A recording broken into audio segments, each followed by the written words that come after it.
ಗುರುಭ್ಯೋ ನಮಃ. ಶ್ರೀಮಾತ್ರೇ ನಮಃ. ಈ ದಿನದ ಜ್ಯೋತಿಗೆ ನಾವುಗಳೆಲ್ಲರೂ ಸ್ಪಂದಿಸಿ ಸಿದ್ಧಿದಾತ್ರಿ ತಾಯಿಯ ಬಗ್ಗೆ ತಿಳಿಯೋಣ. ಸಿದ್ಧಿದಾತ್ರಿ ದೇವಿ ಪರಿಪೂರ್ಣತೆ, ಜ್ಞಾನ ಮತ್ತು ಆತ್ಮ ಸಾಕ್ಷಾತ್ಕಾರದ ಪ್ರತೀಕ. ಈ ತಾಯಿಯು ಸಿದ್ಧಿಗಳನ್ನು ನೀಡುತ್ತಾಳೆ. ಸಾಧಕರನ್ನು ಜ್ಞಾನೋದಯದ ದಿಕ್ಕಿನಲ್ಲಿ ಮಾರ್ಗದರ್ಶನ ಮಾಡುತ್ತಾಳೆ. ಈ ಮಾತೆ ನವದುರ್ಗಾ ಯಾತ್ರೆಯ ಪರಾಕಾಷ್ಠೆ, ದೈವಿಕತೆಯೊಂದಿಗೆ ಏಕತೆಯ ಪ್ರತಿನಿಧಿ. ಎಲ್ಲ ಚಕ್ರಗಳಿಗಿಂತ ಮಿಗಿಲಾದ ಚಕ್ರದಲ್ಲಿ ತಾಯಿ ಸ್ಥಿತಳಿದ್ದಾಳೆ, ಏಕೆಂದರೆ ಅವಳು ದೈವಿಕ ಚೇತನ. ಶಾಂತತೆಯಲ್ಲಿ ಧ್ಯಾನ ಮಾಡುತ್ತಾ ಅನಂತ ಆಕಾಶಗಳಲ್ಲಿ ಅರಳುತ್ತಿರುವ ಕಮಲ ದೈವಿಕ ಬೆಳಕಿನಲ್ಲಿ ಲೀನವಾಗುವ ಭಾವನೆಯನ್ನು ತಾಯಿ ಹೊಂದಿದ್ದಾಳೆ. ತಾಯಿಯ ಒಳನೋಟ ಆಧ್ಯಾತ್ಮಿಕ ವರಗಳು ಮತ್ತು ದೈವಿಕ ಸಂಪರ್ಕವನ್ನು ತಾಯಿ ನೀಡುತ್ತಾಳೆ. ಇದು ಆತ್ಮ ಸಾಕ್ಷಾತ್ಕಾರ. ಆಂತರಿಕ ಶಕ್ತಿಗಳ ಮೇಲಿನ ಪ್ರಭುತ್ವ ಮತ್ತು ನಮ್ಮ ಉನ್ನತ ಗುರಿ ತಲುಪಲು ತಾಯಿಯು ದಾರಿ ಮಾಡಿಕೊಡುತ್ತಾಳೆ.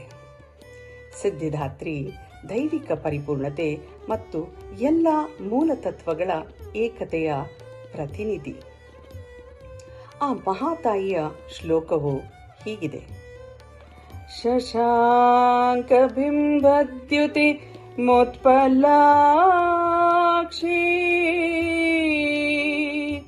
ಪ್ರತಪ್ತವಾಮೀಕರ ಗಾತ್ರಯಷ್ಟಿಂ ಪ್ರತಪ್ತವಾಮೀಕರ ಗಾತ್ರಯಷ್ಟಿಂ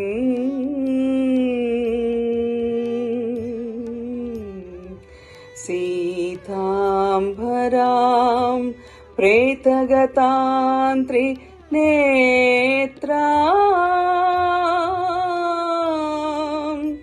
ಶ್ರೀದೇವಹುತಿಂ ದ್ವಿಭುಜಂ ಭಜೇಹಂ. ಶ್ರೀದೇವಹುತಿಂ ದ್ವಿಭುಜಂ ಭಜೇಹಂ.